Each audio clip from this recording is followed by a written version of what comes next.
Hola amigos, bienvenidos a otra cápsula de Nutrición con Leo Martínez. Un nuevo año nos acompaña y en este año estaremos trayendo mucha más información para todos ustedes como nutriólogos que estoy seguro será muy enriquecedora. Y en esta ocasión particularmente estaremos hablando sobre hipertensión arterial, así que no te pierdas si quieres conocer todas las alteraciones metabólicas, bioquímicas que ocurren y están detrás de esta enfermedad muy importante y de muy alta prevalencia en este pleno siglo XXI. Bienvenidos y síguenos.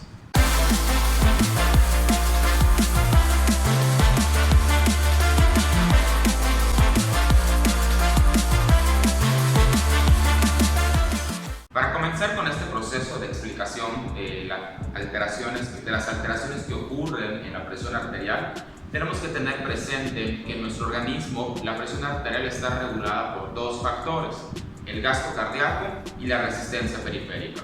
Y va a ser la desregulación de esos factores o la alteración en el gasto cardíaco y la resistencia periférica lo que puede conllevar a un estado de presión arterial elevada. Por el otro lado, hay mecanismos de compensación en nuestro organismo que van a hacer que la presión arterial disminuya y evitar tener cuadros de presión arterial sostenida, elevada por supuesto.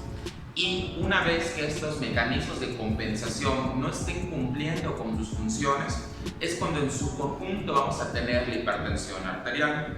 Para ello voy a enfocarme de manera inicial a explicar el primer factor que regula la presión arterial, que sería la resistencia periférica, y esto ocurre a nivel de los vasos sanguíneos. Retomando como factor principal y desencadenante, como un factor etiológico en esta patología, tenemos la alimentación, que como hemos platicado en videos anteriores, y ojo, sugiero mucho que vean los videos de estrés oxidativo, inflamación y diabetes, dado que son videos que van a servir como parteaguas para poder comprender mucho mejor esas alteraciones. Me voy a saltar algunos detalles con la finalidad de que pueda ser más práctico el video y por ende les recomiendo que vean esos particularmente para comprender más en su totalidad esta enfermedad.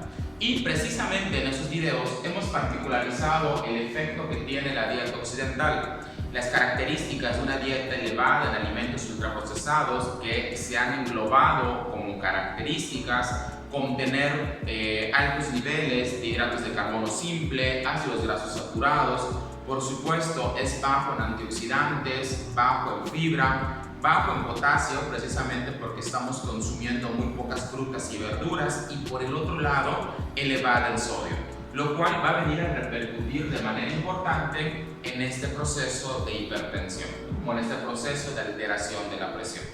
¿Qué implicaciones va a tener esta dieta elevada en sodio sobre los procesos o las alteraciones a nivel de la presión arterial? Como comentaba, vamos a enfocarnos de manera inicial con las alteraciones a nivel de la resistencia periférica. Recuerden que el vaso sanguíneo tiene tres capas: el endotelio, que es la capa que está en contacto con los vasos sanguíneos; el músculo liso, que es la capa que está por debajo del endotelio, y que particularmente estas dos capas van a tener funciones de importancia para regular esta presión arterial. Si nos enfocamos en el caso del músculo liso, que es la segunda capa que está entre el endotelio y la adventicia, tenemos el proceso de despolarización y repolarización de la membrana, que es lo que lleva a cabo los procesos de contracción y relajación de cualquier músculo. Particularmente cuando hablamos a nivel de músculo liso y para que se lleve a cabo este proceso de contracción del vaso sanguíneo, recuerden que la membrana tiene que tener un proceso o pasar por un proceso denominado despolarización. Si ustedes recuerdan, la carga de la membrana plasmática es negativa, esto es, predominantemente por las características de que si nosotros tenemos fosfolípidos y los ácidos grasos que componen esos fosfolípidos, imagínense que el fosfolípido de nuestras membranas plasmáticas son dos ácidos grasos que tienen como grupos funcionales ácidos carboxílicos, lo cual implica que son cargas negativas, y la cabeza de fosfato que tiene una carga o un lado positivo.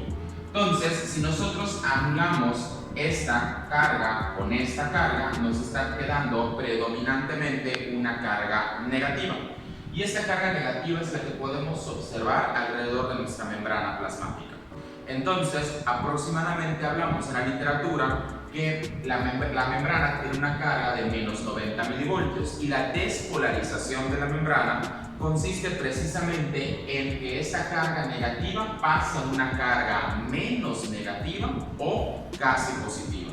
Y para que podamos obtener esto con la finalidad de generar un ambiente positivo en el interior de la célula, se da el proceso de despolarización, en el cual principalmente se abren los canales de sodio y comienza a ingresar sodio al interior de la célula. Al haber una mayor, recuerden que el sodio es un elemento positivo, por lo tanto, al haber una mayor concentración de cargas positivas dentro de la célula, vamos a tener como efecto que haya este proceso de despolarización. ¿Para qué o cuál es la finalidad de generar un ambiente positivo? Que el retículo endoplásmico rugoso, el cual tiene almacenado el calcio se encuentra adherido a una proteína que se llama la calmodulina, pueda liberar el calcio, el cual es sustancial para el proceso de la contracción. Recuerden que para que los microtúbulos del músculo liso o de cualquier músculo, es decir, la actina y la miosina, se puedan unir, necesitamos particularmente dos nutrimentos o dos sustancias de importancia. Uno es el calcio y el otro es el ATP, por supuesto. Necesitamos, recuerden, energía para que se dé este proceso de la contracción. Específicamente en esta etapa que se denomina meseta, entra o se abren los canales de calcio, así como el retículo endoplásmico comienza a liberar calcio, y eso es lo que va a favorecer al proceso de la contracción. Pero es muy importante indicar que esta situación en la cual se pudo liberar el calcio fue gracias a que se generó un ambiente positivo en respuesta a la despolarización. Una vez dada ya este proceso de contracción en la meseta, evidentemente ahora va a venir la etapa de relajación. Y para que se pueda dar la relajación, es decir, este proceso en el cual se van a separar nuevamente mis microtúbulos para que no se mantenga contraído el músculo, necesito regresar a ese ambiente negativo.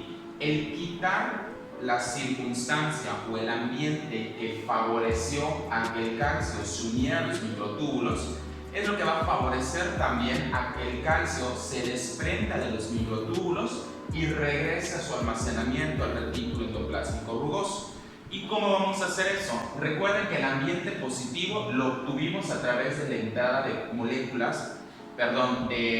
de elementos de sodio, iones positivos, lo cual despolarizó la membrana. Ahora, en esta bomba, que es una bomba de sodio-potasio, así como entró sodio, ahora va a salir potasio.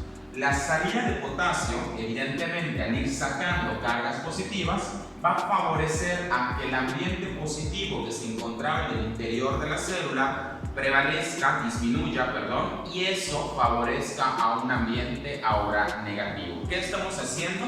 Entrando en el proceso que se denomina repolarización de la membrana. Estamos retomando la carga negativa inicial que tenía la membrana plasmática, generando un nuevo ambiente, el ambiente positivo, lo cual va a dar como respuesta fisiológica una etapa de relajación del músculo liso. Y una vez explicado este proceso de despolarización y repolarización de la membrana, necesitamos centrarnos o darnos este contexto en el cual, si estamos implicando una dieta occidental que por las características de esta dieta es elevada en sodio y baja en potasio. ¿Por qué baja en potasio? Porque recuerden que el potasio se encuentra preferentemente en alimentos como son las frutas y las verduras, los cuales son los alimentos que gradualmente las personas estamos dejando de consumir a raíz de los efectos de esta dieta occidental que ya hemos platicado con anterioridad. Entonces, este potasio, que es un elemento de vital importancia para repolarizar la membrana, va a estar presente en menores cantidades que el sodio. Por lo tanto, el músculo liso va a tener mayor señal o mayor preferencia hacia los procesos de la vasoconstricción que de la vasodilatación o relajación. Para ello, también hay mecanismos que van a poder compensar este proceso de elevación de la presión arterial que está generando, o más bien este aumento en la vasoconstricción que va a conllevar a un incremento en la resistencia periférica, que está ocasionando esta dieta gradualmente elevada de sodio. Y eso lo va a hacer en una primera instancia el endotelio, que es la capa que, como comentábamos, está en contacto con los eritrocitos, con toda la sangre, pero la vital importancia que tiene el endotelio es que produce dos sustancias que son el óxido nítrico y la bradicilina, los cuales son dos vasodilatadores de importancia.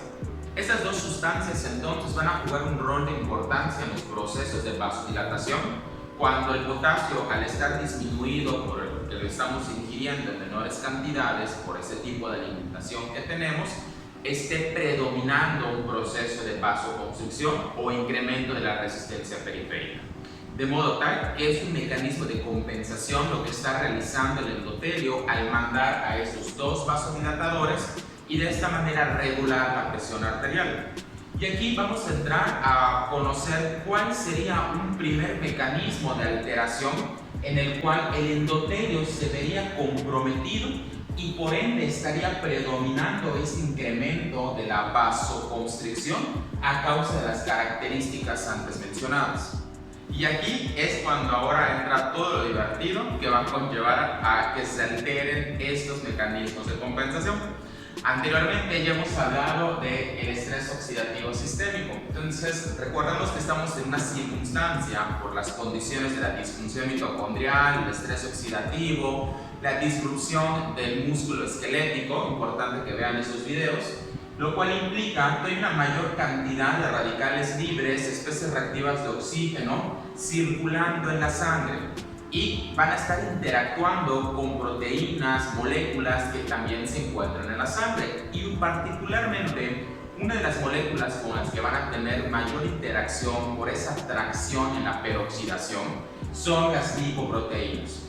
En estas circunstancias de estrés oxidativo sistémico podemos medir la cantidad de LDL oxidada, lo cual nos está hablando de ese grado de estado de oxidación que está presentando un paciente con respecto a un marcador bioquímico de estrés oxidativo. Recuerden que en videos anteriores comenté que cuando una biomolécula se oxida va a perder su función. ¿Cuál es la función de la LDL? Transportar moléculas de colesterol a lo largo de este torrente sanguíneo.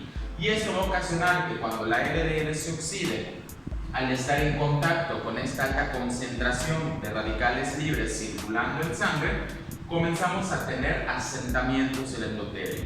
Esta glicoproteína ya no va a tener esa capacidad de transportar a lo largo del torrente su contenido y comenzamos a tener asentamientos de las LDL en el endotelio capilar. Este asentamiento va a conllevar a dos etapas de importancia también. Lamentablemente no es únicamente el hecho de que la lipoproteína se asiente, sino que también se adhiere al endotelio. Y esto se da en respuesta a que por el proceso inflamatorio a nivel endotelial hay una mayor producción de moléculas de adhesión denominadas ICAM y BCAM, lo cual significa moléculas de adhesión intracelular y moléculas de adhesión vascular celular. Estas moléculas, repito, en respuesta al proceso inflamatorio están incrementadas en producción y es como que tengamos una pelotita que está circulando en el agua. Pero si esa pelotita está circulando en el agua, yo la fijo fuertemente en algún lugar, pues evidentemente ya no va a poder seguir circulando y es lo que va a pasar con la LDL oxidada, que ahora por acción de estas moléculas queda fijada al endotelio. Y esto va a hacer que se reconozca como un cuerpo extraño, desencadenando un proceso de infiltración de leucocitos y la llegada de macrófagos. Los macrófagos van a buscar fagocitar a esta lipoproteína con la finalidad de quitar este cuerpo extraño que no tendría por qué estar en el endotelio vascular. Sin embargo, cuando el macrófago fagocita la lipoproteína, a la LDL, esto, en lugar de generar o favorecer a la eliminación de esta lipoproteína, conlleva que, en virtud a que hay más moléculas de adhesión, también el macrófago quede fijado a este endotelio vascular. Entonces tenemos un macrófago que al fagocitar la LDL se fija también y se convierte en algo que se denomina célula espumosa. Esta célula espumosa prácticamente es un macrófago obeso, en el que trabó esa LDL y evidentemente al ser una célula que va a estar fijado el endotelio, comienza a generar una lesión a esta misma célula endotelial, lo cual va a conllevar la misma necrosis de estas células. Cuando esto sigue incrementando, entramos en esta etapa que se denomina disfunción endotelial.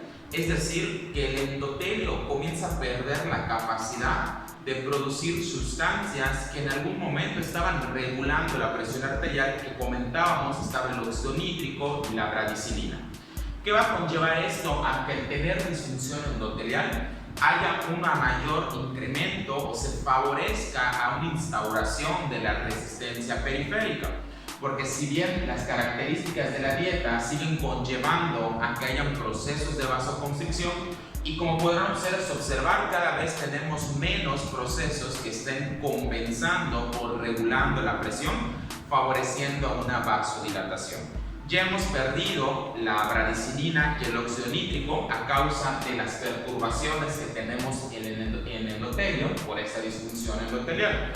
Pero ahora quisiera dejarles esta pregunta de tarea para que ustedes conozcan, estudien un poquito y hagamos un poco más dinámico los siguientes videos. ¿Qué es lo que va a ocurrir o cuál es el siguiente paso posteriormente a este proceso de disfunción endotelial? No solamente la dieta está conllevando los procesos de vasoconstricción, y quiero que dimensionen lo siguiente. Recuerden que acá hablamos de todo un ámbito sistémico en el cual están participando órganos como el riñón, el tejido adiposo, tejido musculoesquelético, el intestino inclusive, para generar un proceso de homeostasia en el organismo. Ya hemos platicado de los efectos que está teniendo esta dieta o estos componentes de la dieta malamente sobre particularmente la presión arterial, y como también algunos mecanismos, como es en el caso del óxido nítrico y la bradicilina, se van perdiendo, lo cual favorecen a que se mantenga esta resistencia periférica. Todavía nos falta hablar del gasto cardíaco, y esa es una de las incógnitas. ¿Qué ocurre con el gasto cardíaco? ¿Por qué se incrementa el gasto cardíaco? Y la tarea es que ustedes investiguen por qué se incrementa la presión arterial o qué otra sustancia va a incrementar la presión arterial adicional a lo que va a ser los componentes de la dieta. Recuerden que estamos en una circunstancia de inflamación sistémica, porque estos procesos de alteración de la resistencia periférica van a venir en respuesta a toda esta suma de alteraciones que hemos estado presentando a causa del estrés oxidativo y el proceso inflamatorio. Por ende, nos falta hablar de algunas sustancias que de igual manera van a contribuir a los procesos de vasoconstricción.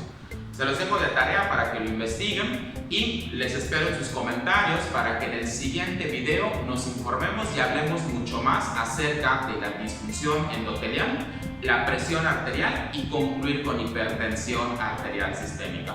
Un gusto verlo, recuerden, compartan, síganos, denle like si les gustó el video y pues esperamos que se suscriban muchos más para poder llegar a muchos más nutriólogos. Gracias por acompañarnos en esta primera etapa de hipertensión arterial y pues nos vemos en los próximos videos. Hasta pronto.